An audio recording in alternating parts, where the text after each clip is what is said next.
दक्षिण सोलापूर तालुक्यातील माळकवठा येथील बगले कुटुंबियांच्या शेतातील राहत्या घरी मंगळवारी रात्री अचानक आग लागून संपूर्ण घर जळून खाक झाले होते. त्यात सुदैवाने जीवितहानी झाली नसली तरी घरातील ज्वारी, गहू, खते व बी बियाणे आदी इतर साहित्याची मात्र मोठ्या प्रमाणात नुकसान झाले आहे. सदर घटनेची माहिती एमके फाउंडेशनचे संस्थापक अध्यक्ष महादेव कोगनोरे यांना मिळताच एमके फाउंडेशनच्या वतीने त्वरित दखल घेऊन जळीतग्रस्त नागनाथ बगले व कुटुंबियांची भेट घेऊन घर उभारण्यासाठी आर्थिक मदत देऊन आधार दिलाय. खऱ्या अर्थाने कुटुंबाला सावरण्यासाठी आधाराबरोबरच आर्थिक मदतीची गरज असते.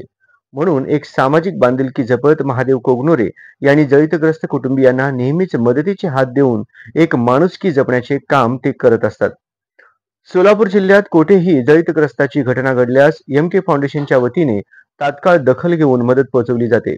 आज माळकवठा येथील दलितग्रस्त कुटुंबियांच्या बाबतही महादेव कोगनोरे यांनी दाखवलेल्या माणुसकीबद्दल सर्वत्र चर्चा होत आहे.